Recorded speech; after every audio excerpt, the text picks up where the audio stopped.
I asked Samuel Hannigan for a divorce. Except for the money, I don't want anything else. Samuel slipped his hands into his pockets and sneered, "You don't want that son you love like your life anymore?"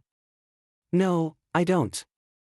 Because for his 5th birthday, the boy's wish was, "Can Mom and Dad get a divorce? I want Aunt Sue to be my mom." I handed the divorce papers to Samuel. He looked at them like they were just any ordinary documents on the table. His eyes were cold and distant. His passion for me probably only surfaced during those nights when he demanded everything. "Gabrielle Taylor, even when you're throwing a tantrum, you need to pick your moments. This is a company." He was convinced I wouldn't go through with the divorce. He thought this was just a jealous stunt. I'm not throwing a tantrum. I was made to wait in the reception room like a regular visitor for 3 whole hours. On top of that, I kept catching pitying looks from others. How could that be a tantrum? Miss Sue never has to wait a minute to see Mr. Hannigan. So the rumor that Mr. Hannigan hates his wife is true. It's true, Mr. Hannigan really doesn't like his wife. The one he loves has always been Sue. "Samuel, I want a divorce. The sooner, the better." "Gabrielle, what are you playing at?" Only then did Samuel lower his eyes to look at the papers. "Gabrielle, is this really all the money you want for a divorce?" "Yeah." When I got pregnant unexpectedly, he originally intended this money as compensation, to keep me away from him. But I didn't leave. Because I'm a system player in a transmigration story. Having Warren Hannigan and marrying him was the mission the system gave me. But no matter how hard I tried, I couldn't warm Samuel's heart. There is no future for us. This money will have to serve as a late compensation. The $50 million on the agreement was just a drop in the bucket for him. But to me, it was a huge sum, enough to live happily ever after. Samuel stood up and looked down at me. His expensive bespoke suit made him appear even taller and more imposing. He sneered with his hands in his pockets. "Just money? You don't even want that son you love like your life?" I smiled faintly. "No, I don't. I used to love Warren Hannigan very much. After all, he's my blood. For 5 years, I poured all my patience and love into every stage of his growth. Maybe it was because of hatred for the source, but Samuel never had feelings for Warren. When Warren was born, Samuel's first words upon seeing him were only, 'He looks just like Gabrielle.' Then he tossed Warren to the housekeeper. Oddly, Warren adored Samuel. He had a natural talent for language. By the time he was 3, he would pout his little face and say to me, 'Daddy doesn't come home because of you, Mommy.' I just thought it was childish talk. Later, when he was 4, he saw Sue for the first time after she returned from abroad following a divorce. At home, he told the housekeeper, 'No wonder Daddy likes Aunt Sue, I like her too.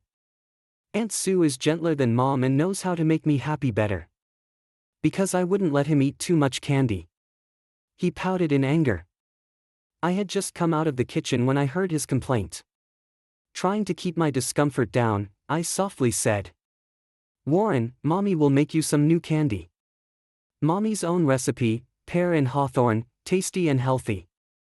But he grabbed the pear hawthorn candy I made and threw it hard into the trash. Loudly, he shouted, 'I don't want your garbage candy. I want the fancy sweets Aunt Sue brought from Italy. I want to get cavities, so what?' I stared at him in disbelief. My son was so much like his father, cold and distant. Especially on his 5th birthday. Both father and son invited Sue. As we lit the candles, a system voice I hadn't heard in ages suddenly rang in my mind. 'Host, long time no see, I'm back.' Even though no one else could hear it, I instinctively stepped outside the hall. 'Host, your mission is complete. You have enough points to return.'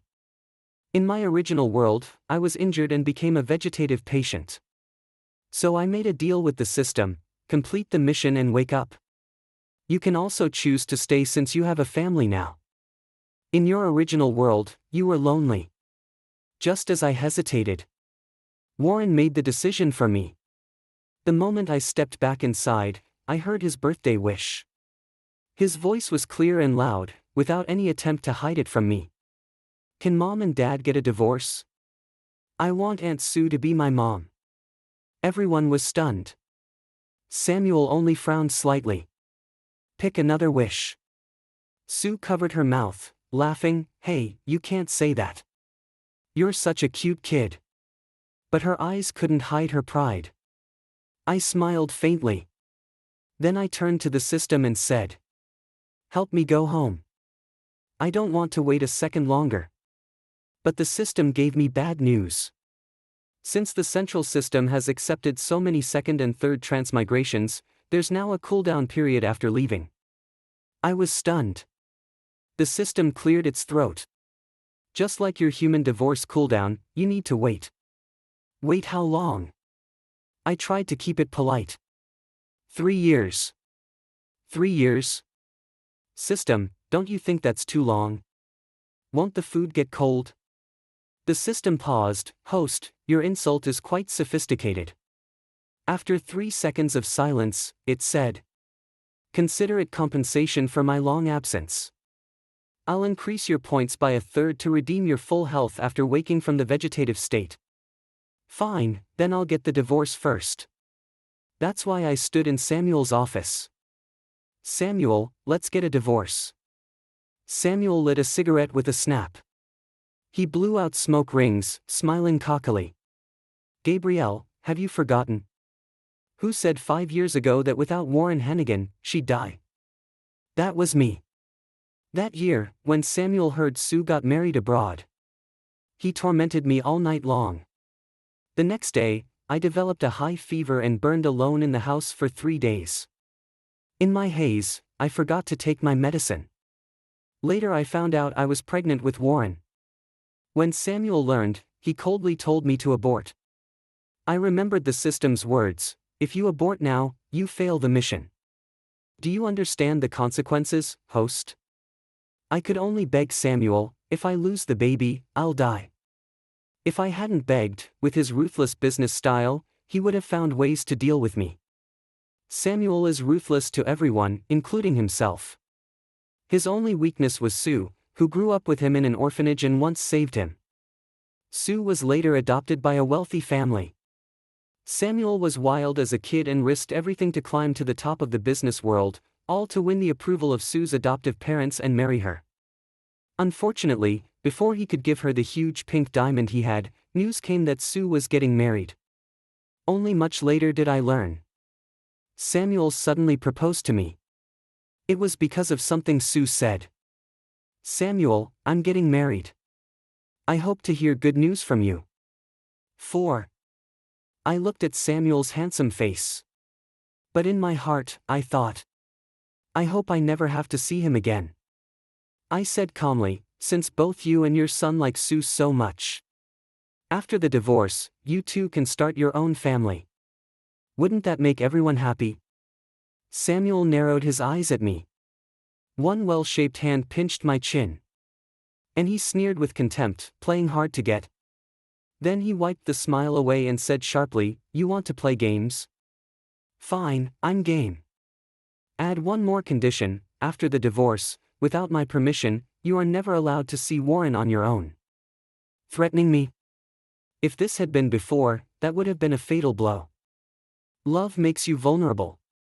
But now, I don't want to love anyone. So, I have no weak spot. Under his provocative gaze, I replied calmly, "Fine." He was stunned for a moment, his eyes darkened.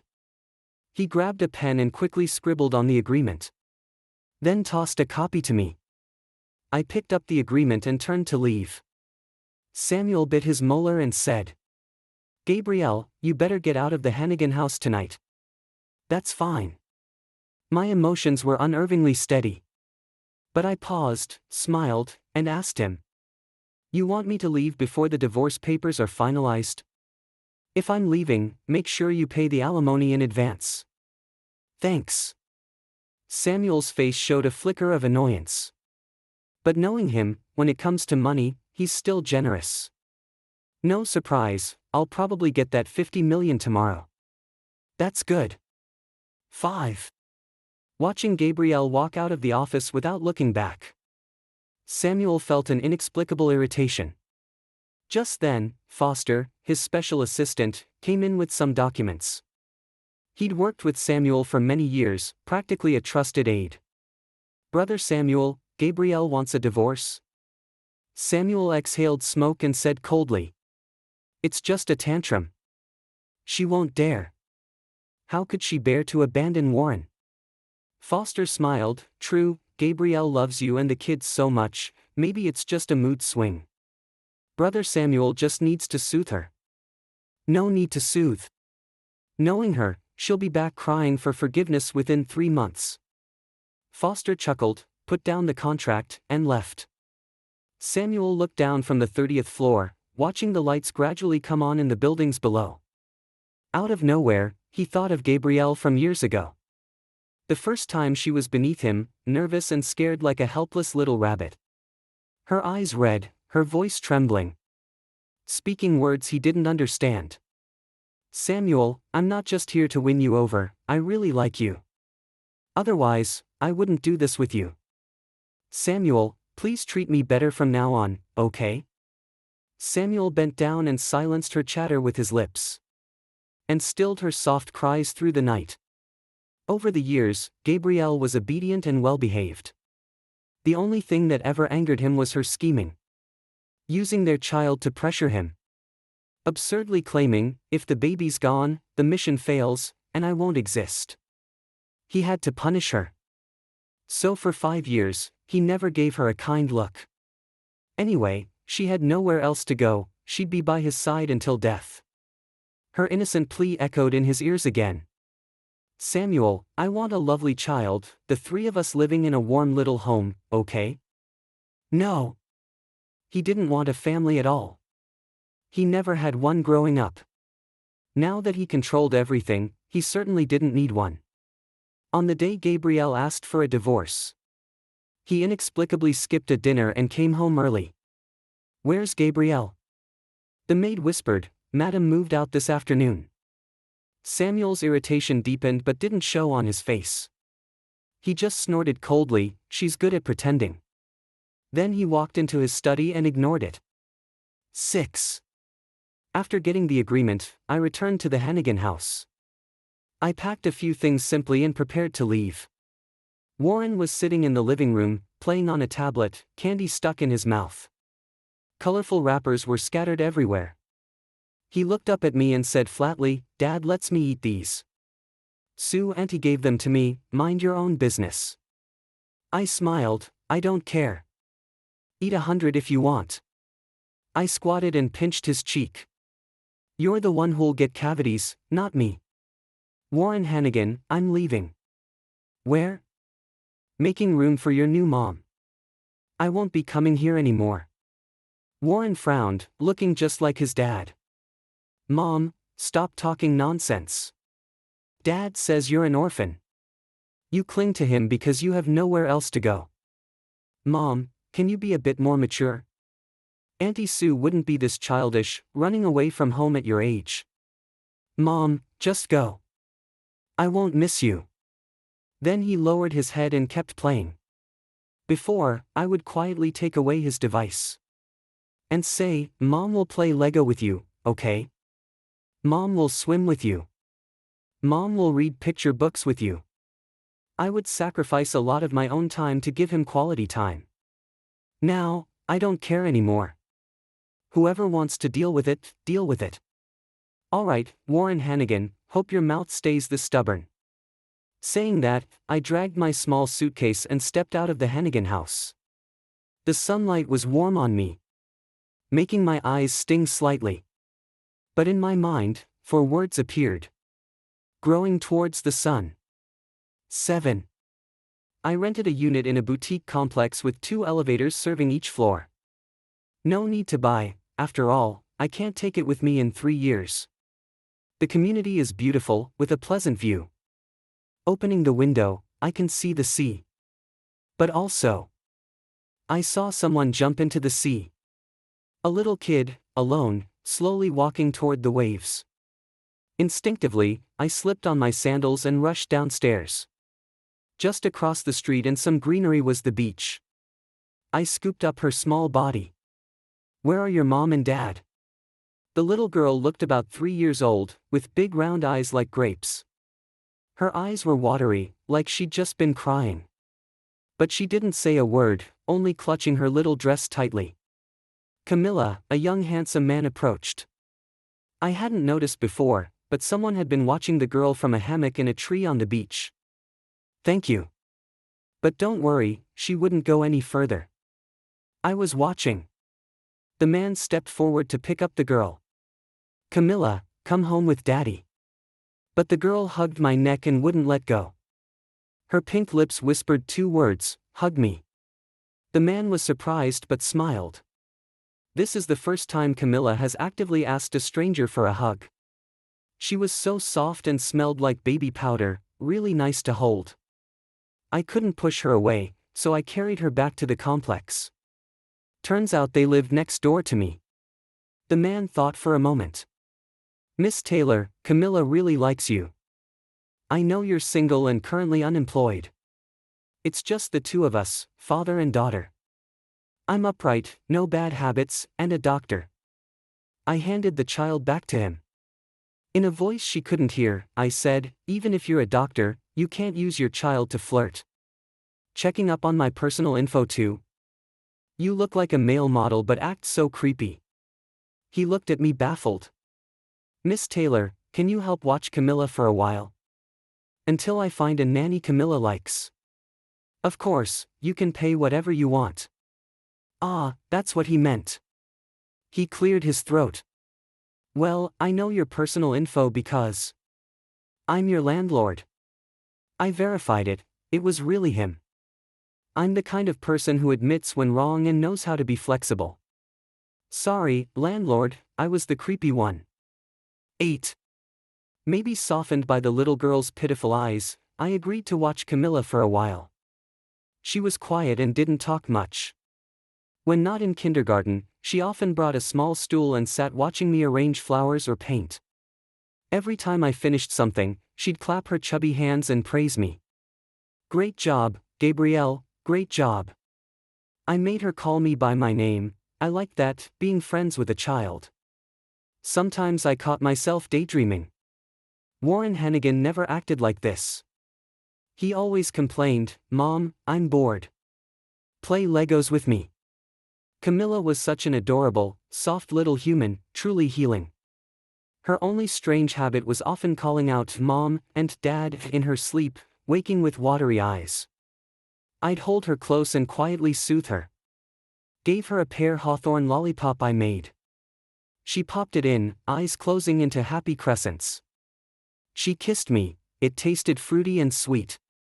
When her dad, Matthew Murphy, came home from work, she proudly said, "Daddy, Gabrielle's candy tastes better than the ones you buy." Sometimes she was reluctant to finish it and nibbled slowly. I laughed, "Eat up, if you like it, I'll make more."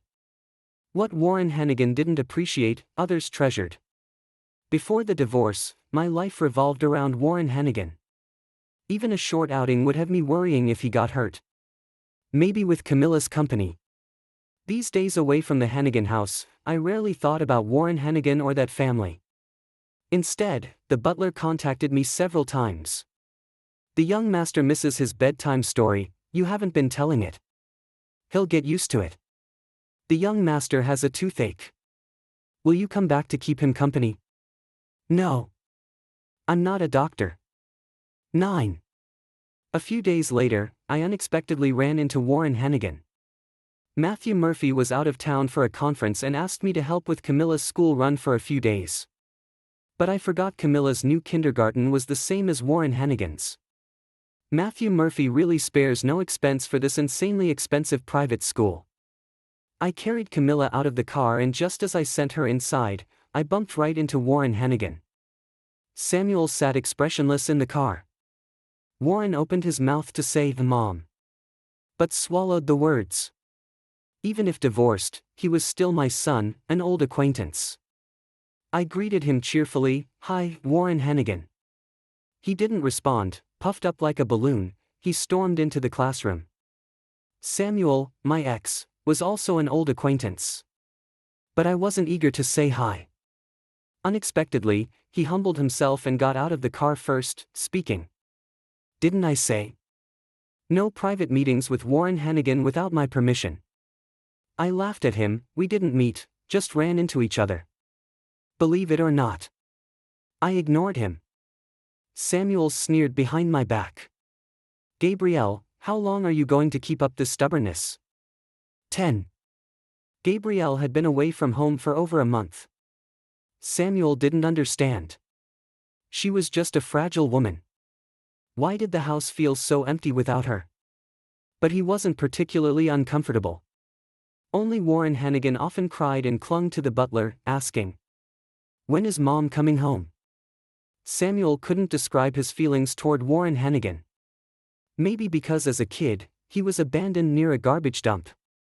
He never knew what having parents felt like. So, he didn't really know how to be a father. Stop crying. What kind of boy cries like that? Warren hiccuped through tears. Dad, can you tell bedtime stories like Mom? No, if you don't want to sleep, that's your problem. Warren was stunned. In the end, Samuel sat by Warren's small bed and told him a story. The more he told, the more a fire smoldered inside him. He should have been in the study reviewing financial reports. Why was he sitting here reading children's picture books? With a snap, he closed the book. Lights out. Sleep or don't, up to you. He was done. Warren reluctantly slipped under the covers. For the first time, Samuel felt that Gabrielle's stubborn leaving had disrupted his life's order. That frustration only eased a bit a few days later when he saw her at Warren's kindergarten. His annoyance seemed to subside somewhat. He thought, how could she bear to leave their son? And she deliberately chose the rare time he took Warren to school. She was just stubborn and difficult. She refused to be the perfect Mrs. Hannigan and insisted on a divorce. Butler, take Warren Hannigan out of kindergarten for a few days. He wanted Gabrielle to waste her trip. Want to see the child? Fine. Come beg me. But 3 days later, the butler whispered, Madam still goes to kindergarten every day. Mr. Hannigan, it seems she's just dropping off someone else's child. She hasn't specifically come to see the young master. Samuel was stunned. 11. Matthew Murphy was fairly reliable.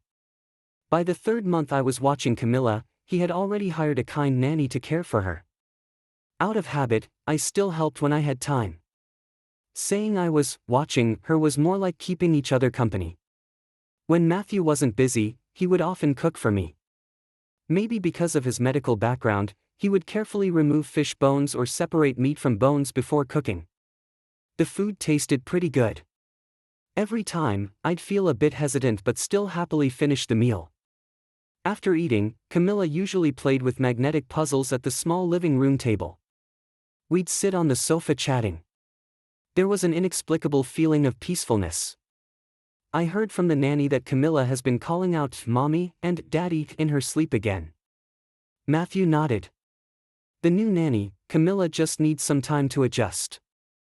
I couldn't help asking, did something happen to upset her, make her cry in her sleep? Matthew lowered his voice. Camilla's parents passed away unexpectedly last year. She needs time to process that. I paused, then who are you? Human trafficker? Matthew smiled slightly, what are you thinking? I'm her biological uncle. After my sister passed, I adopted her. We live as father and daughter. I don't want her to face strange looks outside. I patted his shoulder, you're quite responsible. Matthew suddenly leaned in close. I could even smell a faint scent of fresh grass on him. Gabrielle, do you think a single dad like me can get a girlfriend? I think you definitely can, handsome, capable, and most importantly, caring. Then, would you be interested in me? The mood suddenly shifted too fast.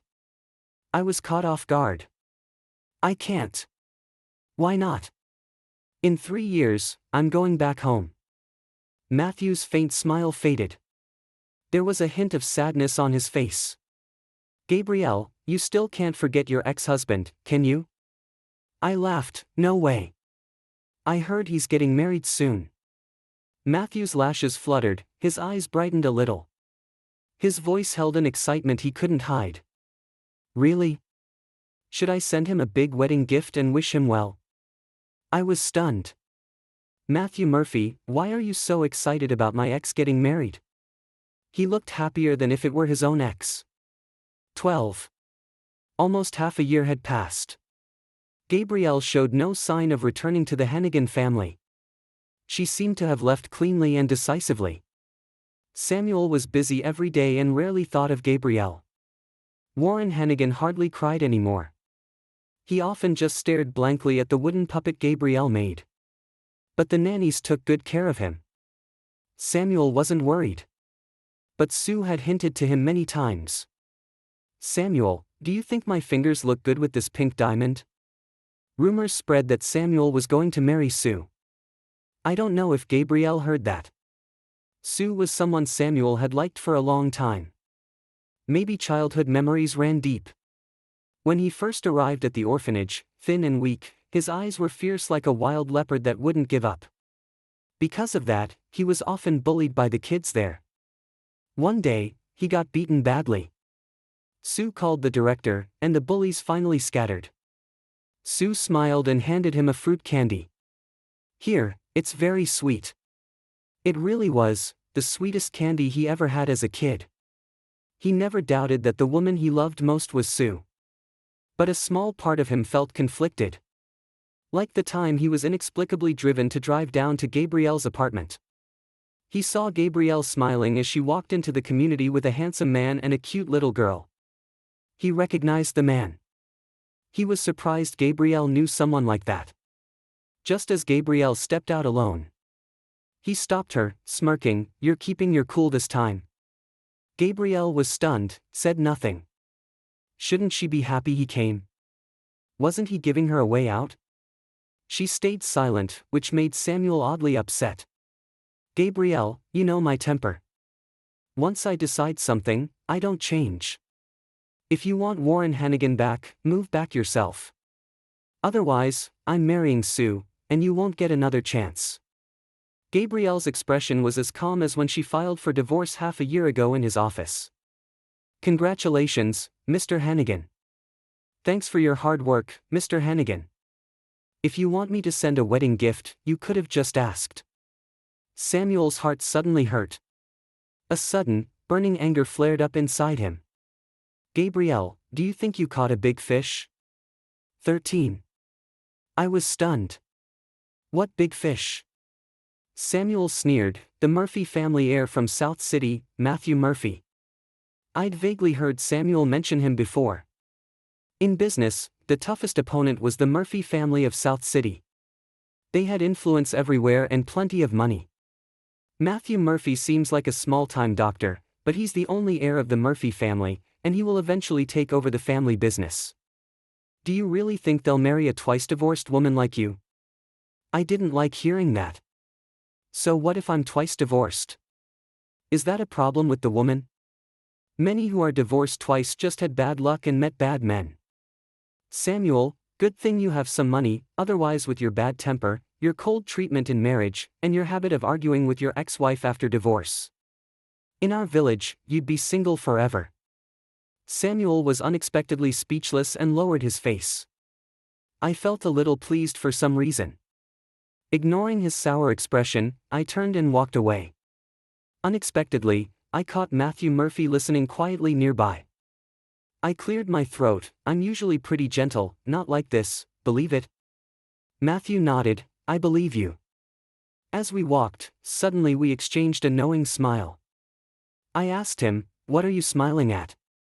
Gabrielle, you're pretty cute when you insult people. Of course, I think you made some good points. I'm no teenager anymore. But being praised by a handsome guy who likes you still made my cheeks flush. I hurried ahead. Matthew followed at a calm pace. Gabrielle, one important thing, my marriage is my business, it has nothing to do with the Murphy family. Gabrielle, did you hear me? 14. 1 week before Samuel's wedding. Warren Hannigan unexpectedly came to see me, accompanied by the butler. Warren Hannigan was almost 8 years old now. He'd lost his baby fat and grown taller, but looked a lot like Samuel. "Hi, Warren Hannigan." His eyes were a bit red. "Mom." I took Warren Hannigan upstairs. "Did your dad agree to you coming?" I knew without Samuel's permission, the butler wouldn't dare bring Warren here. Warren nodded. "Mom, do you really not want me at all?" I smiled softly. "Mom didn't not want you, it was always you who didn't want Mom." "Then why don't you come home?" I sighed quietly. "Your dad and I are divorced. After divorce, we don't live together." Warren turned his head, looking down at the floor. "Can't you come back for me? If you don't, how can you say you don't want me?" "Warren Hannigan, why should I come back just because of you?" Though young, Warren was smart. I didn't treat him like a little kid when we talked because he understood.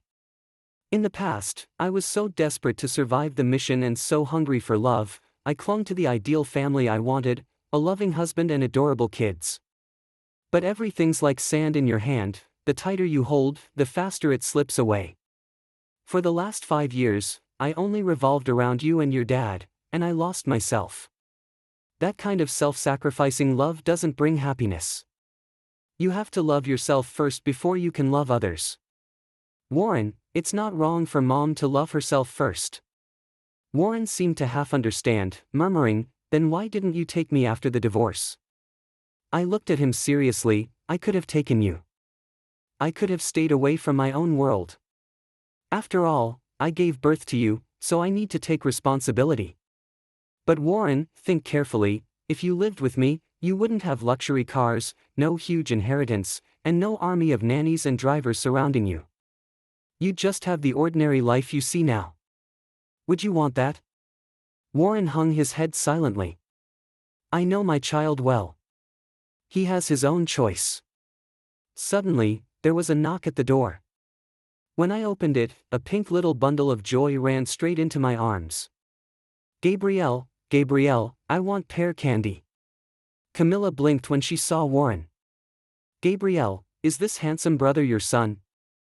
I smiled and nodded. Gabrielle grabbed some pear candy from the table and handed it to Warren. "Big brother, eat this." Gabrielle made it really tasty. Healthy and delicious, much better than fancy candy you buy outside. Warren took the candy, then suddenly cried. "Mom, I'm sorry." I knew he remembered throwing away the candy I made with my own hands. Sometimes, things you throw away by yourself are very hard to get back. Love is the same. 15. Samuel married Sue. The wedding was grand and luxurious, trending in Nan City. Sue smiled like a flower in the pictures. But Samuel's face was expressionless. Warren Hannigan wore a fine little suit as a ring bearer, his expression just like his dad's, hard to read. Still, the birthday wish he made at 5 finally came true. "Well, son, you wished for it, so you have to deal with it." Strangely, after Samuel's wedding, the happiest people were Matthew Murphy and Camilla Song. The father and daughter insisted on dragging me to their mountain villa for a vacation. "Gabrielle, look at the beautiful stars over there. We can even set off fireworks." Camilla happily spun around. I love watching fireworks the most. Seeing Camilla gradually emerge from the shadow of losing her parents, happier day by day, made me quite happy too. Under the night sky, we ate hot pot and cut watermelon. The stars above were countless, fireflies flickered like tiny glowing tails, and nearby frogs croaked in chorus. Actually, this is the life I want. Camilla handed me watermelon and said, "Gabrielle, your ex-husband is getting married. Aren't you sad?" I almost choked on the watermelon. "Who told you to ask that?" "Daddy didn't make me ask, I asked myself." Matthew Murphy's hand holding the tea trembled slightly. "Gabrielle, don't be sad. You still have us. Even if that handsome guy calls someone else Mom. But you still have me. I can be your baby, okay? I smiled and pinched her little cheek. What else do you want to say? Say it all at once. Camilla cleared her throat like an adult. If you think me being your baby isn't enough, my dad can be your husband too. I almost shook from surprise this time. Little Camilla seemed worried the scene wasn't awkward enough, so she loudly asked Matthew Murphy, who looked busy but wasn't really. Right, Daddy? You can be Gabrielle's husband, right? Matthew Murphy quietly said yes. His ears slightly red. Then he looked up at the sky, at Camilla, at the trees and flowers, just not at me. 16. Happy times always seem to speed by. 3 years passed in a flash. Honestly, I was quite happy in the 3 years after the divorce. My only regret was not divorcing Samuel sooner. Host, on the 3rd of next month, at 4 p.m., the program will activate. Stay or disconnect? The system seemed surprised by my answer. Are you sure you want to disconnect? Gabrielle, I thought you'd choose to stay. 17. Samuel couldn't tell if he married Sue because he liked her, or simply to spite Gabrielle. Life after marriage was dull. Nothing had changed, yet everything had. He inexplicably developed a drinking habit. A few shots of hard liquor numbed his nerves and made him feel alive. Because when sober, he constantly felt Gabrielle's shadow lingering in the house. Damn it, he cursed. How the hell am I still seeing Gabrielle when I'm drunk? A cold voice snapped back, one far from Gabrielle's gentle tone. I'm Sue. Not Gabrielle. Samuel, if your heart's still with Gabrielle, why the hell did you marry me? The alcohol pounded through his skull, he couldn't think clearly. Was Gabrielle really still in his heart? No. Right? He'd always treated Gabrielle with indifference. As if she were dispensable. Had she mattered? He vaguely recalled when Sue was getting married abroad. He only felt a brief pang, not enough to make him chase her. But the divorce from Gabrielle. It felt like being cut with a dull knife. Numb at first. Then tearing open over and over again. He had wanted a warm little family, after all. He'd just been too stubborn to admit it. Sue, what do you want? A divorce? Their constant fights had drained him. She had to be tired too. Turns out, being in a loveless marriage was exhausting. Sue bit her lip, eyes red with frustration. Samuel, you were the one who wanted to marry me. I'll never agree to a divorce. We'll just spend the rest of our lives tormenting each other. Neither of us deserves peace. She stormed off, slamming the door. Samuel looked up to see Warren Hannigan silently shutting his own door. Was this even a family anymore? Damn it. It's like 3 strangers living under one roof. He hurled the wine glass at the wall. It shattered. Broken things can't be put back together. 18. The night before my departure, I couldn't sleep. It reminded me of when I was a kid. Nervous before a long trip. I'd already told both Warren Hannigan and Camilla I was leaving. Warren acted calm. Only when I said I was truly leaving did his eyes turn red. Mom, he whispered, I can't make you stay. You were yourself before you were my mom. I respect your decision. Thank you, Warren Hannigan. We were mother and son. No deep hatred between us. But not exactly close either. Still, that blood bond. You can't cut it. And mutual respect felt right. Camilla, on the other hand, cried until her eyes were swollen. But still tried to be brave. Gabrielle, it's okay. If you want to go home, then go. But, when you're up there, you have to think of me. Sniffle. I gently wiped her tears. Baby, don't cry like I'm going to heaven. I'm just going home. She pouted. Daddy cried too. I saw him. I froze. Matthew Murphy cried? That tall, 6-foot-something man. I hadn't seen him in over a week. Word was, he'd been swamped with work. Even skipping sleep. I thought for a moment. Maybe I should see him. One last time. 19. I'd never seen the hospital in such chaos. Blood splattered an entire wall. Doctors and nurses were rushing a patient into surgery. Then I caught a glimpse. The patient was wearing a white coat. My heart clenched. Who was it? I tried to squeeze through the crowd. But someone nearby explained. A middle-aged patient attacked a doctor.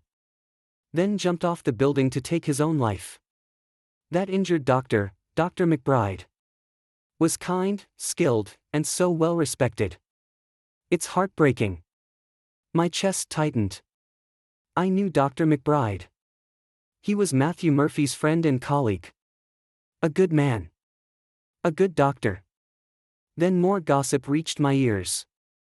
Sharp, ignorant accusations. Matthew Murphy. Cold-blooded. Instead of rushing to save McBride, he went to save the attacker. Maybe he was jealous, McBride was the better doctor. Or maybe he couldn't get through to McBride and help the other one out of spite. Nonsense. They didn't know anything. Matthew Murphy wasn't like that. I had no time to argue. I just waited anxiously for the results. Finally, the doors opened. 2 good news. Dr. McBride survived. No life-threatening injuries. It's a miracle. And the attacker survived too, thanks to Dr. Matthew Murphy. I breathed out, finally relieved. And I had the strength to turn back to those bystanders. Dr. McBride was already being helped by other top doctors. If Matthew forced his way in, it would have caused chaos. This is a hospital, not a vegetable market. And that attacker? Yes, he should be saved. So he can face justice and be condemned. Death would be too easy for him. The group went quiet, faces red. When I turned around, I saw Matthew Murphy. Eavesdropping again. His face was tired. But he was smiling brightly. Gabrielle. Thank you for standing up for me. I almost got framed to death. Then he leaned close and whispered. You came to see me. To say you're not leaving tomorrow, right? I knew what he meant, about my departure from this world. I gave him a small smile. Sorry. I'm still leaving tomorrow. 20. Today was Sue's birthday. She threw a lavish party at the villa. Samuel let her do whatever she wanted. At this point, money was all he had left to offer her. Yesterday, Warren Hannigan told the butler he was going to see Gabrielle. Samuel went along. Nowadays, Warren spoke more to the housekeeper than he did to Samuel. But today, surprisingly, Warren came to knock on Samuel's study door. His eyes were red, like he'd been crying. Samuel frowned. Didn't I tell you? Boys aren't supposed to cry for no reason. Cried yesterday and again today. Warren's voice was quiet. Mom's leaving today. She's going back to her real home. She's not coming back. With that, he turned and left. Samuel sat there for a long time before he snapped out of it. He took a deep drag of his cigarette, a strange panic creeping into his chest. He didn't think Gabrielle would lie about this. Her system was probably taking her home. Now, ironically, he believed she really had a system. He grabbed his car keys and was about to rush downstairs. But the moment he opened the door, Sue was standing outside. She stepped in and slammed the door shut behind her. It's my birthday today, and you still want to go see her? Samuel, you bastard. Do you even care how I feel? Samuel didn't argue. At this point, there was nothing left to say. Sue blocked the door with her body, sobbing uncontrollably. Her makeup was smudged beyond recognition. Samuel gritted his teeth. Move. I won't. Even if I die today, I won't let you go to her. He didn't want to hurt her. He actually felt a little sorry for her. A woman whose husband didn't love her. He walked to the window, let out a cold chuckle. Sue, I don't meddle in your business. Can you stop meddling in mine? All those things you did you ever think about my feelings? Sue's face turned pale. What things? Samuel looked at her like she was a stranger. Assistantly. Director Sue. You can be with anyone, but don't drag people close to me into your mess. Sue broke down, screaming, if you hadn't ignored me and given me the cold shoulder, would I have done those things? Samuel glanced at his watch. No time.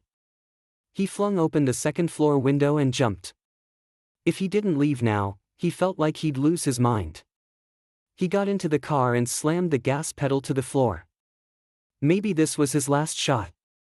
His last chance to make Gabrielle stay. But fate had other plans.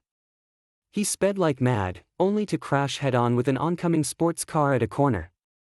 The screech of metal was deafening. He lost control of the car. His vision blurred. The airbag exploded.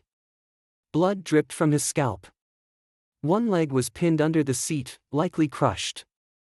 For the first time as an adult, Samuel cried. He cried like a child. He knew it was too late. He'd lost his chance to make Gabrielle stay. 21. Today was the day I was supposed to leave the system. But I didn't go, and no one knew. I finally managed to find Matthew Murphy and Camilla.